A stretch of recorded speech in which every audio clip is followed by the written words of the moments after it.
Hello and welcome to another episode of the Wanderlust Wealth Show. Today, I have my dear friend Kella Chan, who is the founder of Nomad Homes, which is an amazing, oh my gosh, I feel like I can't even describe it. You're going to have to tell everyone, but it's a fabulous getaway essentially for digital nomads and everything. I cannot wait to get into your story, Kella, and how you were able to basically escape the corporate rat race and build a company that supports your dream life. Welcome to the show.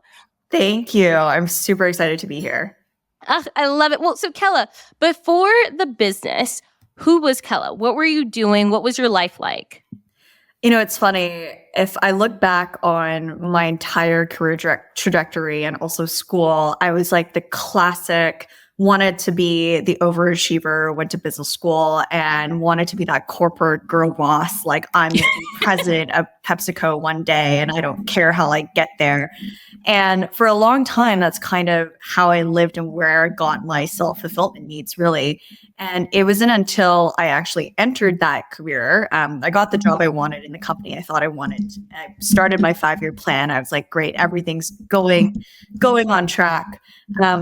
That I kind of hit the realization of, oh, wow, I'm actually super unhappy and I can't really figure out why. And I think that's a very common process that a lot of people go through in their early 20s, where they think something is going to give them fulfillment and happiness, and they get there and they're like, oh my gosh, but I didn't have a backup. And so I kind of ruminated on that feeling for a few years, actually. And it wasn't until COVID happened that I had the opportunity where we were finally able to work from wherever. And I took a one-way ticket to Colombia, which kickstarted like over 3.5 years of digital nomading and travel while working. But I finally started to come into how I wanted to live my life. And I think it was also really liberating because I started to meet people that were actually living it. That it wasn't just a sprint for them where their company was going to declare back to office in X amount of months. It was like a certain lifestyle. They either started their own company, their agency, they freelance, whatever it was. And it was like the first time that I saw a different way of living than I currently was. And so I think through that process, I serendipitously met a lot of really amazing people. I started traveling with them, living in villas, going to those nice restaurants.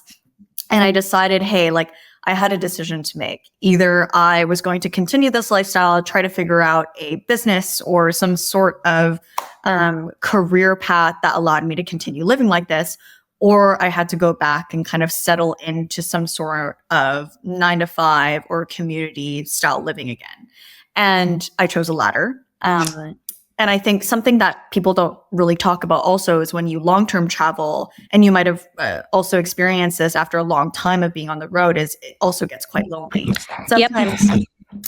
Sometimes you get really lucky and you meet those people and you click and you travel to the next 2 to 3 places together and it's amazing. And then sometimes you have those months where you feel totally alone and you're eating by yourself every day and you're like, actually, this isn't fun anymore. I'm like... You have the privilege of being in these beautiful places, but you're not truly enjoying it. And I think it's especially too, once you kind of grown out of the pub crawl phase, It's like when you're younger, it's like, oh, you just go to the hostel and everyone makes that pub crawls. And then after a while, you're like, okay, I'm over it. 100%. It's like those were the options, right? You go to the local hostel or some sort of thing where you go to the Tuesday night karaoke bar crawls or the kebab place that everybody wants to try. And I was like, oh, I don't want to do it. I'm just not going to do it. And then, and so the things that I was actually interested in, which was really nice, like quality dinners, wine tastings, cooking classes, nice villas, nice whatever. It just doesn't have that that ring when you do it yourself. And so I think I decided somewhere within that COVID timeframe, okay, I'm gonna resign no matter what. I need to put a date in the 5-year plan, because if I don't, I'll just never do it. You get quite comfortable with the nice salary, the constant kind of incremental awards that you get in a corporate kind of structure. And I was like, hey, I just have to put January 2023, I'm going to resign no matter what. And so working back from that, I had the opportunity and the privilege to travel to a lot of places up until that point, part of which was reducing my standard of living or the cost of living in order to save up for the runway of an eventual business to bootstrap. And while kind of like the secondary result of that travel was I started to meet really, really interesting people that all had this one problem that I was having of, okay, yes, I can go to the Mon for 2 nights, but I'm literally by myself. There's like nobody to talk to. It's like an echo chamber of just myself. And I started to meet really cool people like that. And Nomad Home was really born out of a project in the beginning, like a product market fit validation of, are there other people like me that want to be friends, that want to go to these like castles and cook with Michelin starred chefs and have these unique experiences that I couldn't find online and I couldn't book myself. And if I just aggregated enough people like that, can I build the friendship circle and the community that I wanted to continue traveling? And not have to go back to city life. No, I freaking love that. And I know we've connected so much about this because no one talks about the downsides of digital nomading, especially for a long period of time. I think it's like very glamorized. And don't get me wrong, it's so fun and it's really great. But after a while, it can get very exhausting, especially if you haven't created that community.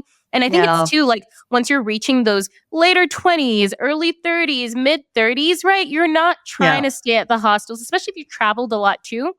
Yes. A lot of the regular things that you do while traveling, that most people do while traveling, you've done 800 times in like 50 different other countries, right? And so you're really looking for these unique experiences where like, it's going to stay in your brain and you're actually going to remember it for the rest of your life because it was unique and it was with a group of people that share the same interests and desires and all of that too.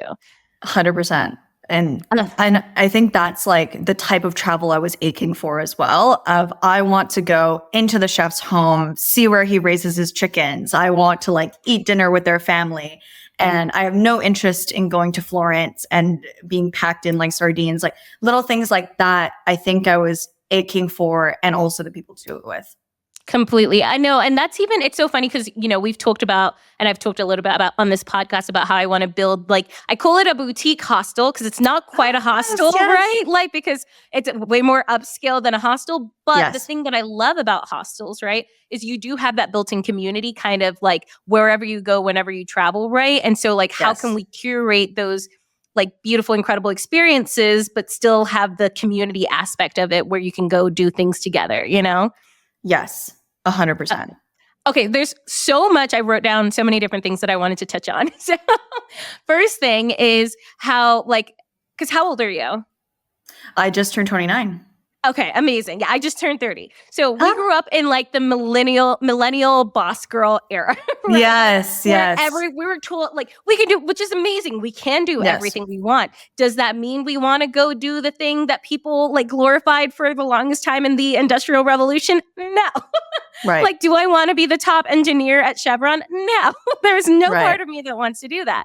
Right. And so I think like, what is so beautiful about our generation now is like, and with the digital era, right, is there are ways where we can really create our lifestyle. Like we can make it so that it supports our lifestyle completely and not just follow this like one track of like, must be a boss girl, you know, be in the corner suite, all of that. Yes. So I guess, what was your job before that? And like, I know for me, I went through kind of like an existential crisis when I was That's thinking such a good word. Yeah, for sure. Like when I was thinking about quitting my job that I'd worked so hard for. So tell me about how you kind of got over the hump and actually made the decision to quit your job and actually follow through with it. Yeah, that's such a good question. Because it took a long, long time, a lot of years, actually. I studied business in Canada. That's where I was born and raised. And so in Canada, if you want like a headquarters main business job, you have to move to Toronto. So I grew up in Vancouver, studied there, and it was my dream. It was like 5-year plan. I'm like small town girl moving to Toronto, and I'm going to like go to the bars and live in a high rise. And so much of what you're saying, like that corner suite, right? And that's kind of what you get fed in school as well. There's like tracks and you get into the good track and you keep moving. And so I was always in brand management. And so I love building brands. I love marketing. I started at Pepsi, did a few years there, and then I moved over to Procter & Gamble, did a very similar role all throughout. And I kind of got to that phase where the next step was you either move into directorship and then you start to get like even more responsibility. You get equity, you get like the team and whatever. And it's almost like this is the path. And then if I wanted to exit, it was kind of at the 5-year mark. You can either hop out or you keep going down that path is how I kind of looked at it. And I think at the 2-year mark into my career, so while I was still at Pepsi, I hadn't left yet, I was feeling that kind of existential dread. And I read probably every self-help book you could put your hands on. Like, I can't even name them anymore. There are so many. We had a really great healthcare package. So I got a great therapist. And it was like, you seem so silly, or I felt so silly going in. They're like, what's your issue? And I'm like, I hate my job. I really want to leave it. And it's like, when you say it, it doesn't even sound like a problem, right? Because you're like, I am privileged to have like whatever I'm having. I sent myself on a wellness retreat in Sri Lanka. For the existential job dread. And it's so funny to think about it now because I think I was 23 at the time or something where it's like, you shouldn't be having those problems. So right. And like my job at that point wasn't even that important. You're like for like the second lowest rung of the ladder. It's like, why are you having all these issues? And I think it was my body's way of telling me like, this just wasn't for me. It wasn't anything. It's not a dig at all of those companies. I think they're amazing for kind of like the training ground of producing really great marketers and business owners, because the brand manager essentially owns the whole brand from manufacturing to execution of the actual product in the retail store, to the marketing of it, to getting buyers and helping your sales team. So it was almost like an entrepreneur's kind of training ground. So I really valued my experience there. It was just, I knew I wasn't made for it. And there's nothing at the time, I think, that talked about bridging that gap. I listened to a lot of really great podcasts that kind of edged me through. But I think it was actually what eventually made me make the decision was, if I'm being honest, the few years of that kind of career middle ground or middle portion, I was really insufferable with my friends. Yeah. Like, oh my gosh, depressed and insufferable. Yes. Like a whiny little, like just so annoying. And like, I have this great friend, and this was the beginning of COVID, and we both love food and love cooking. And so and Canada was under like a super strict lockdown, and he was maybe like a 5-minute walk away. So I would like sneak over, and that would be our only activity. We would make a beautiful like tasting menu every Friday. And so we spent a lot of time together. And he was my mentor in university. We had the exact same role, but just different companies. And he's like maybe the sweetest guy you've ever met in your life, like truly. And I think it was like year 2 of my complaining while like making the tasting menu. And he was like, he stops and he's like, look, Kella, like I love you, but if you like bring this up one more time in my house and you don't quit your job, like you're complaining all the time, but if you're not going to do something about it and either start the company you say you want to, or at least quit your job and then figure it out, like just don't ever bring it up. Oh my gosh. Okay. So other things. Literally almost the exact same thing happened to me. Like literally, because I'm, everyone knows me. I'm so bubbly and cheery and all of this. But then it was like 2 years into working my corporate job. And I was like, me and my friend Anita, she actually works with me in real estate, but I was texting her and I was just complaining about how I couldn't go see houses because I had to go to the job and I was doing this. I was like, this is so stupid. And I'd been complaining for like years, a year or 2 at this point. And she was like, Olivia, like, I get it. It sucks, but it's starting to affect me. Like the amount of complaining that you're doing is starting to affect me now. And I was like, oh my gosh, like that, like, it's just, I had that moment where I was like, this isn't me. Like, this is not how this is supposed to be. And it's so funny because even while I was working my corporate job, I was on antidepressants, and I like don't really have a history of like major depression or anything like that. But just being in this corporate job for a couple of years, I didn't want to wake up and I didn't want to go to work and I didn't want to do anything. And then literally the second I quit my corporate job, 3 months later, I was like, I literally don't need this anymore. Yes. Isn't that crazy? It's like a dark cloud. And it's such a wake up call when the closest people in your life are like, hey, do something about it. And I think the biggest realization is like the suffering was in my inaction. It was truly, I suffered so much more by ruminating in the same spot, thinking over all the like possible conclusions that would happen if I quit my job. And it was like, once you do it, you just have to do the thing. Yep. And then things will fall into place, and like action begets action, and things start to move in a multitude of different ways that you never thought would have happened. And the amount of that my self-respect grew for myself, the way that I saw myself, the way that I just perceived my intelligence, everything has completely shifted from where I was a few years ago. Not that, and it had nothing to do with like the success of the business. It was completely based on the fact that I was doing what I said I was going to do. Yep. I was like keeping my promises to myself that I'm going to like figure it out.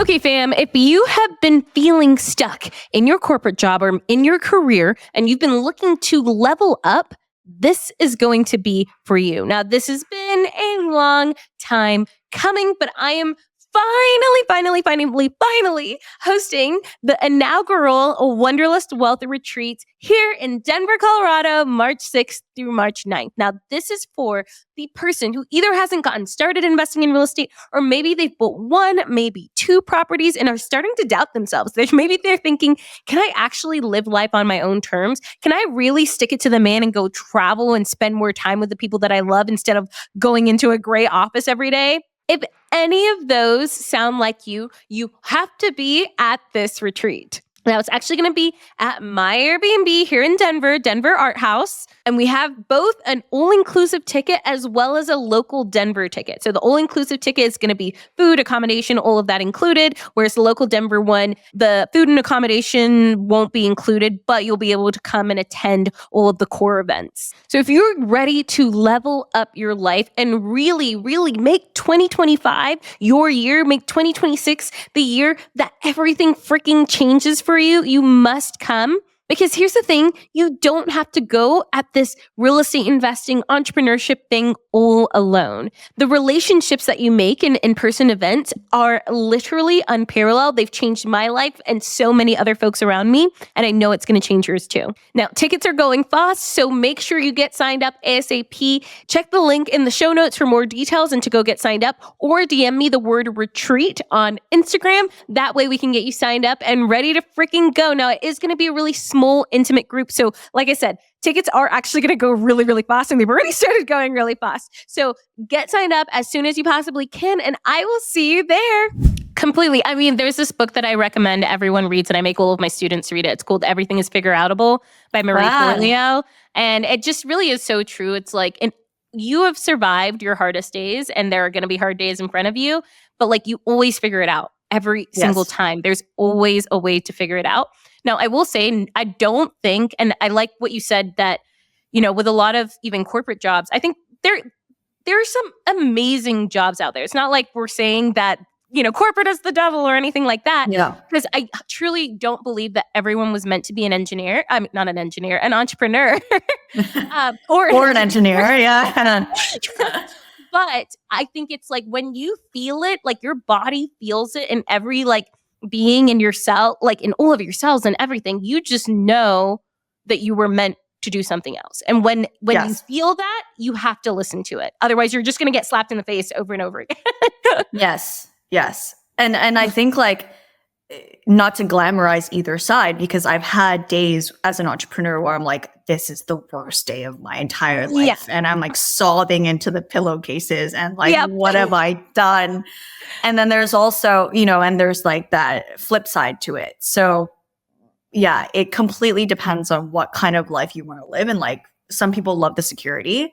And I also think in the early years of a career, especially for my career, because it was so intrinsically tied to being an entrepreneur, it was so helpful. I can't even like, it was like an MBA wrapped into one, except they paid you for it. And then you were also like managing a business that like had you had a lot of responsibility on, but it wasn't like if you screwed something up, you were like bankrupt or something like that. Totally. I mean, honestly, I would argue it's better than an MBA, right? Because the big issue I have with MBAs, and it's so funny because before I was like, I have to go get an MBA. I'm like, no, I don't. Like, just go start a business, right? Because you're going to learn so much more on the job, even if it is like, I think it's almost better if you're learning under the guise of some, like a corporation or whatever who can support you if you don't make the right mistake or anything like that.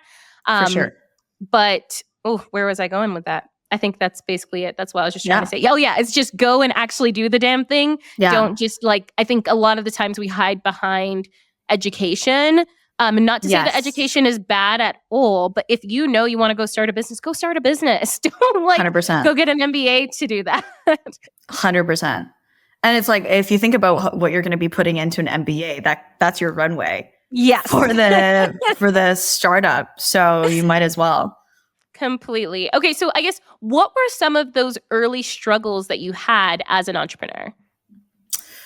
Oh my gosh.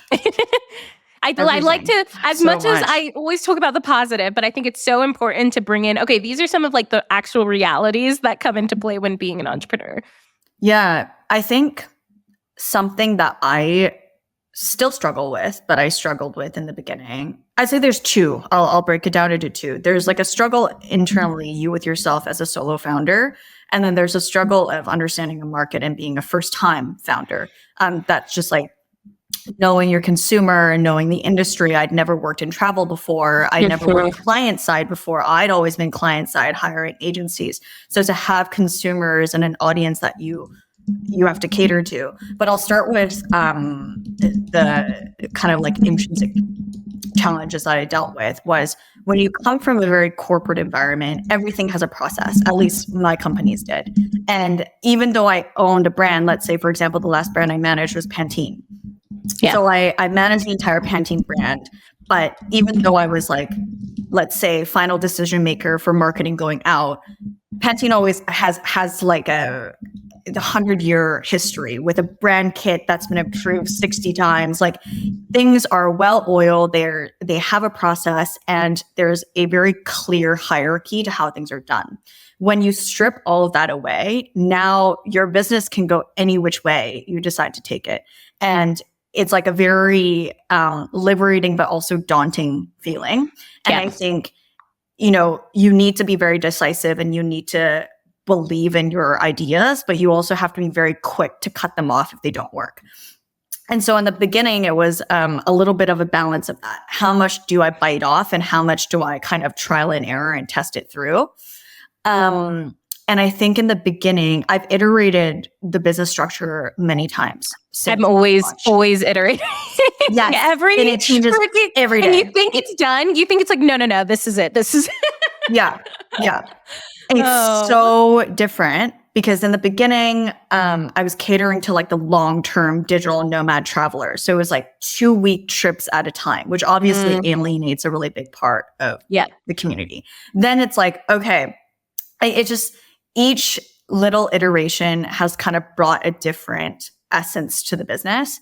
And now as we've scaled so much in the last year and a half, it becomes, okay, we have a lot of requests of people saying, hey, I've joined a trip or 2 or 3, and I want some more interaction throughout the year that's evergreen and connect with a community that doesn't require me to book a 3 to 7 night trip in a castle in France, Yeah. And so the next kind of challenge, and I hired my first team member 2 weeks ago, is to kind of push that growth more globally and in the major cities. So for example, London, Dubai, New York, Lisbon, etc. How do we make that community evergreen? Yeah. And I think as someone, we're around the same age. So I think we've seen that evolution of digital technology taking over everybody's lives. And now it's almost, I think, at a precipice where people are a little bit sick and tired of it. There is AI, there's all that stuff, but essence of human connection is what we're looking for, is what Totally. everybody at the base level wants.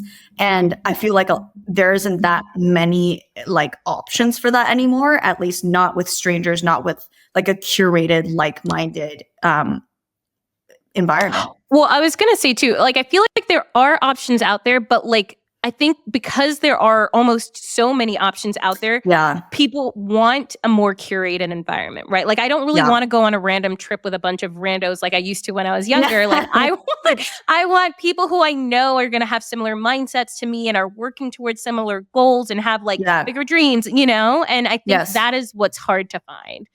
Yes, 100%. And it's nice that there's like a niche for everything that you could find. But yeah. Completely. No, I love it. I 100% agree with what you're saying in terms of people just needing that in-person interaction. So like it's even, I was talking to my team about this today, but even from so I do coaching for real estate investing and stuff like that. Yeah. But even in my coaching program, we're hosting our first retreat and all of the first people that signed up. Yeah. Like, and it's going to be like at one of my Airbnbs here in Denver. Nice.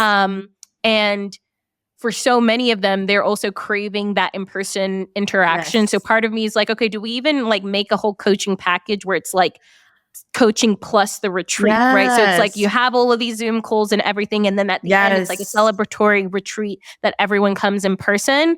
So that's where I'm leaning towards in terms of like our coaching cohorts. Yeah, no, I think that's super important. And there's nothing that replicates that like human contact and getting to know people on that level. And I think especially like, for example, with your group, it's niche to the point where these are people that are finding their career peers, potentially partners, down the line, whatever projects that come up in the future. And we've already seen that happen in Nomad Home, even though people are founders across multiple like industries. Like if they're an agency owner, they've been hired by another guest that owns their own business or something like that. And it's that kind of like, you would have to meet them in person, build a connection, build that rapport, and then move on from there. Totally. No, I 100% agree. And I'm curious to see, like, how has your journey been with managing, like hiring your first person and managing that? Because at least for me, I know one of the biggest, like, I didn't really realize I had to do this, but like, it's such a big part of it, especially once you start growing a team is I feel like one of the biggest challenges of entrepreneurship, if you are looking to scale, is managing people, right? Yes. Yes. It's been super recent. She only joined a couple weeks ago, but I think the intent of when I was hiring was I really wanted a partner. In the future, she could be, if she wanted to be, a partner. She would lead the department. She could have the autonomy. We would like share the profits, whatever it is. I'm looking for people that are able to stretch me in like areas I wouldn't be able to go to myself. If I'm being super honest, I'm not doing the whole like hiring the new grad and then training them and then managing the team that way. Fair. I am finding team members where, for example, she has her own marketing agency. She's very well versed in the industry. She has strengths where I don't have, and we can split those responsibilities and act in partnership. I think. Okay, but I love that because so many people like they want to partner with their friends and everything like that. But it's like if you don't have complementing skill sets, right? Like someone's good at one thing and you're good at something else, you're going to be stepping all over each other's toes the entire time. 100%. And it was like very apparent in the first meeting that we had. I'm like, wow, all these things that you love to do or you're good at, I cannot be bothered. So that is perfect. And yeah, it's been great so far. I love that so much. And also, I don't know if you've experienced this too, but I found that like entrepreneurship in general is just a crazy, wild personal growth journey as well. Yeah. That I also like, it's like I knew it was going to happen, but I didn't realize to the extent that it was going to happen. So can you talk about that a little bit for yourself as well? Yeah, I think the biggest thing for me has been the trust I have in myself. And I think I mentioned it earlier, just my self-respect, because I can confidently say this is like, if I say I'm going to do something, whether that's start a new business or expand into X, I will do it. And before, I think a little bit of that self-loathing that I had in the time before I quit my job was, I say that I'm going to do it, and then I always falter, and I'm like, oh, like in 6 months, or oh, after bonus, and oh, like, I might get that role and they might transfer me to London. I might like that more. And I think that kind of played into why I was unhappy. And so now I think because I started, and so this is also a reason why it was really important for me to be a solopreneur, and I didn't want a partner. And I had friends that approached me and was like, hey, do you want to do it together? And I'm like, no. And not like a dig at you at all. It's just, I need to do this for me, because I was in this like dark place for so long, and I doubted my intelligence and my willpower and my grit. And I just need to prove to myself that it doesn't matter if it grows into like crazy big company, but just the fact that I did it. And so when I started, that was really important. And also why it was important for me to manage all of the marketing. I still do all of marketing so far. That will hopefully change. But the vision in which it is now was truly my vision. And so that growth of eventually trusting myself to be like, okay, I can figure it out. And okay, we are profitable. And okay, like we're growing to like 19,000 of a community, and all of these things, it builds like building blocks of your self-esteem. And I'm kind of at this place now where it's regardless of if I continue with Nomad Home in 10 to 15 years, I know that whatever else I start, which I will invariably start them, I will trust myself to kind of guide it to a place that I want. 100%. I love that. And I feel that so much as well. It's just like, once you actually get something off the ground, and this is why, like, so even for my coaching program, it's all about teaching people to just get that first freaking property. Yeah. Right? Because so many people talk about it for years and years and never actually get started. And you just need to like get over the hump Yes. of Yes. doing the first damn thing. And then you will have so much more trust in yourself to be able to figure it out. Yes. Because the lessons that you learn in the first step is insane. And I think what you were talking about with the MBA and all of that, people like almost hide behind it a little bit. And they're like, okay, this will give me the like momentum and the training. And it's like, no, the training will come when you're in the fire and you're like, you put the money down and now you have to make it work, or else that's like all your entire runways. And that's kind of also how I operate. Like I need to have some sort of fire of, okay, there's something on the line and I need to make it work. And everything is figure outable. You will find out like how far your grit and capacity for risk and all of that is. And I think it made me a happier person. Like I am by far and away the happiest I've ever been. And that comes from like how you see yourself, right? And how you like carry yourself. Completely. And I also love what you said earlier. You were like, you knew you had to resign, but you had to put a deadline on it, right? Yeah. Because it's so easy to just keep pushing it out. And if you don't put a deadline on it, like a year is going to fly by and you're going to be like, still haven't done it, right? Yeah. And it's also like to be realistic, depending on what business they want to start, you need runway. You need to like estimate like, okay, if it doesn't make money in 1 to 2 years, am I still floatable? Do I have like what will actually take for the idea? And so to have, for me, the date was the date of resignation, but it was also like a savings date of, okay, X amount of like, let's call it 2 years. I better have this amount in the bank so I don't like fall the minute I decide on something. Yeah, completely. So I guess now, you're about to launch your summer series. Is that correct? For Europe? Yeah. So, and I know this podcast is probably going to come out early February. So what are some of the trips you have coming up? Like how can people get more involved with Nomad Homes? Everything. Yeah. So I'm super, super excited. We launched in 7 days, which will be the end of January. And so when I created Nomad Home, my passion was really in 2 camps. It was food, really, really nice food, and travel. And so all across our retreats, food will be a center piece of it. And so last year we had some really great retreats with Michelin-starred chefs where we went to their home. We learned how to cook from them. We had private villa tasting menus, all of this. We'll also have this year. So we'll be in even more destinations across Italy, Chianti, Spain, San Sebastian.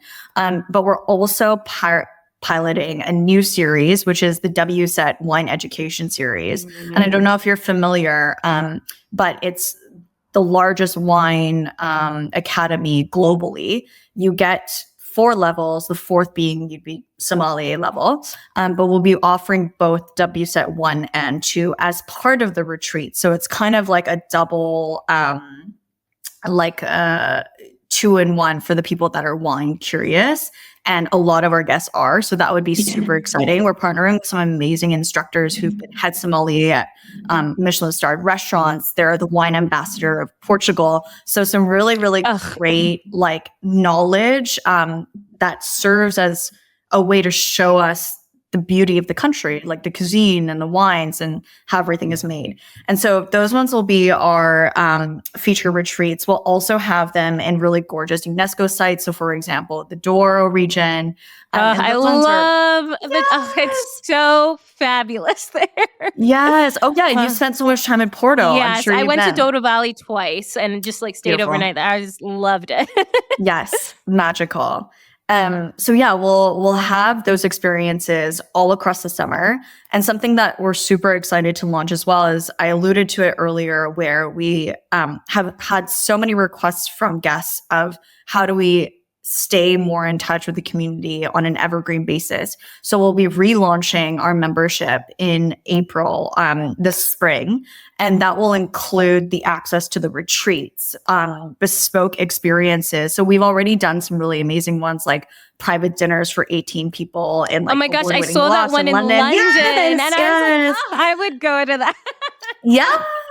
And we love them. We do those. I've done private sommelier wine tastings again in rented award-winning homes, just things that are a little bit, that you wouldn't be able to find. They're custom. They're made with intent. The people are chosen intentionally for connection, and all of that will be amplified, in just even more cities. And of course, as a member, you would be able to tap into our reserve of hotel partners, whether that's the Belmont, the Four Seasons, the whatnot, and get custom member discounts off of those properties, whether or not you want to travel with us or if you wanted to take those trips on your own.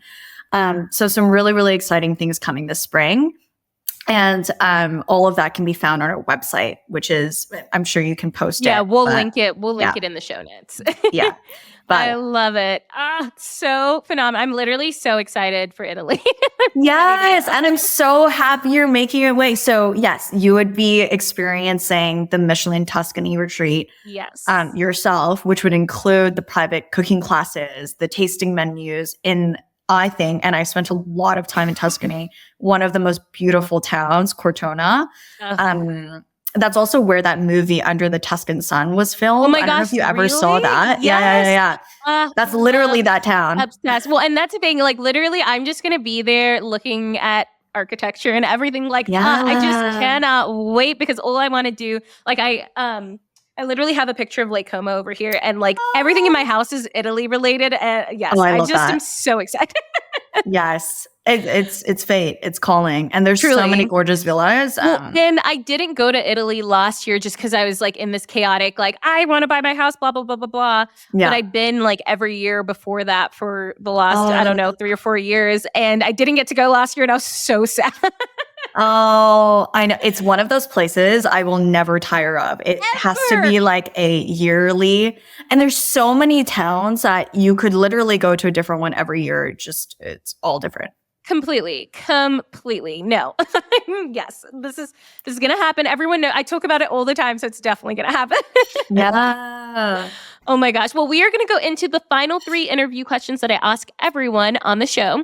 So number 1, what does your ideal perfect day look like?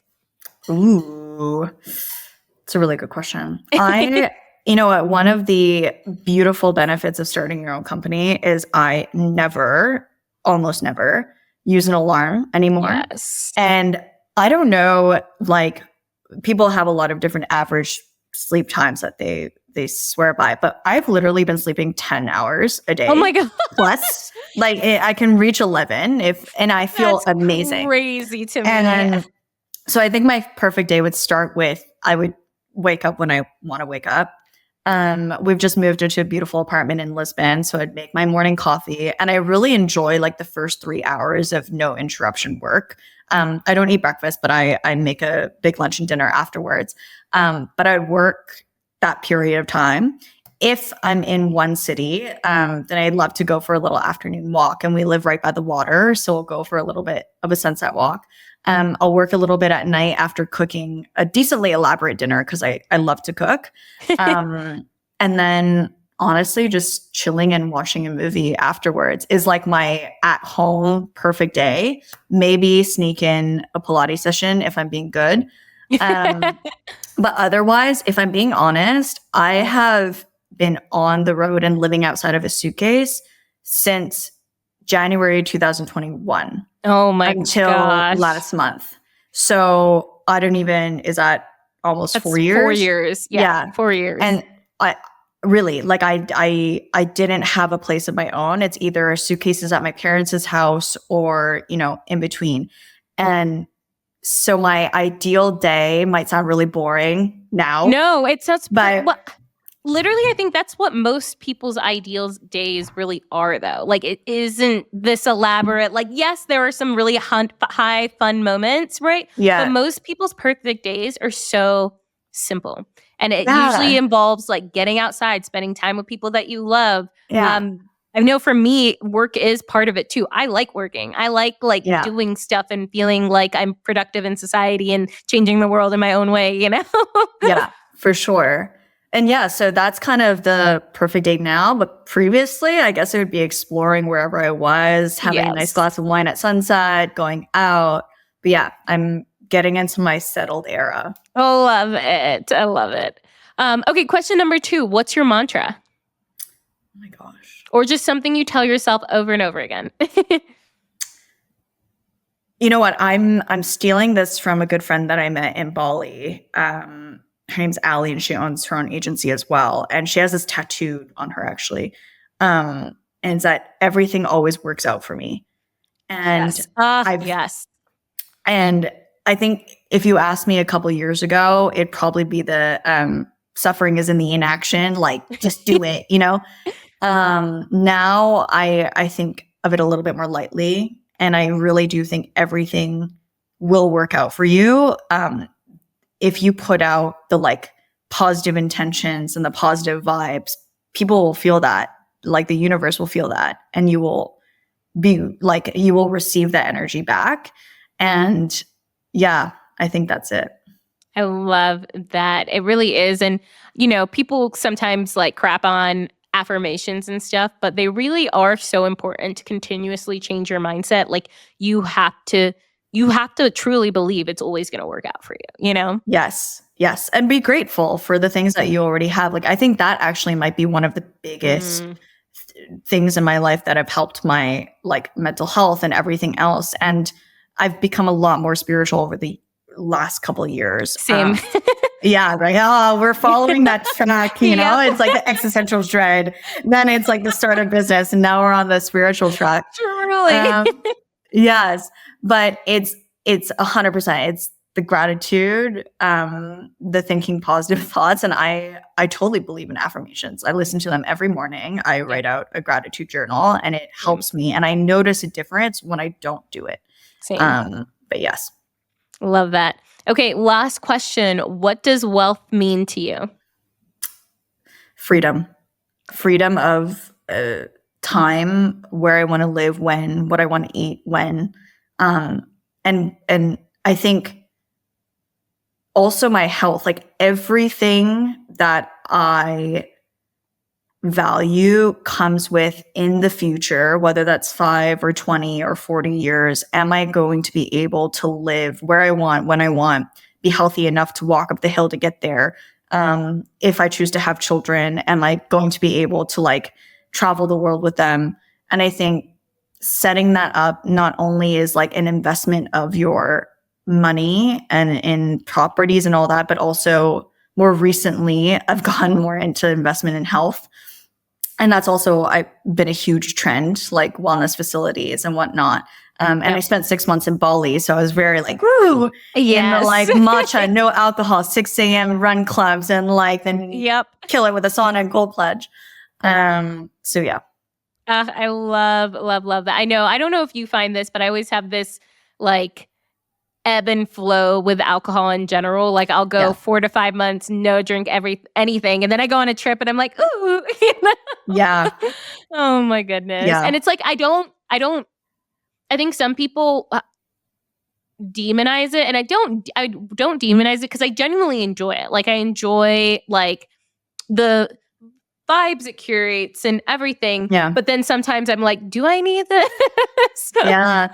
I honestly believe in like, I don't demonize it. I mean, I own a company in food and wine. So yes, exactly. Biased answer. But I'm with you. Like, I think when I was unhappy a few years ago, I drank a lot. And it was like every weekend was like, let's go. And I don't drink that way anymore. I don't drink to get drunk. I prefer not to. Me neither. So. Oh my goodness. Because my the hangovers, they're not worth it. Yes. They're not worth the age catches up to you, you know? Yep. And then the depression after, I'm like, no. Yeah. But I do think that like there's a certain appreciation of culture, of social gatherings, of all that exists in like, especially wine producing countries. I find that it's not the way that we drank in North America. Yes. Like it shouldn't be demonized because it's part of culture. It's part of enjoying an experience with other people. And if you're able to balance that, which I don't think like certain big country or certain big cities in North America are good at doing, it's actually a really beautiful part of life. So I don't demonize it, but I do go in ebbs and flows as well. Cause it like, as any other commitment to health, that's like one of the things that you should probably watch for. Completely. Right. Well, this was absolutely wonderful. Where can people find you, reach out to you, maybe inquire about some of your upcoming retreats and maybe even join the community? Yeah. So we do select all of our members carefully. There's an application process. They have an interview with myself, and then they find out whether or not we'd be a perfect fit. And so they can do all of that via our website, which is nomad-home.com. And then we're also on Instagram at nomadhome_co. And I'm linked to that in many of the videos under Kella Chan. But I'm happy to meet anybody that has any questions or has any kind of builds on what they'd love to see from the community. But we're super excited to relaunch this spring for a membership, and it'll be really, really exciting. Love it. I am so excited. This was wonderful, and I know it's going to fire up so many folks. Thank you so much. And yeah, like our community is really geared towards, I would say 80% of them are founders, if not more, of a variety of industries across fashion, tech, agencies, real estate, of course. And there's a lot of people that just live life on their own terms. They're remote working. They are location agnostic to some degree. And they want to continue living their lives that way and meeting people. So it's really across the board, some really interesting people from like dozens of countries around the world. Oh, love it. Amazing. Well, thank you so much, Kella. Thank you for having me. This was so much fun. And I'm so excited to see you again. Me too.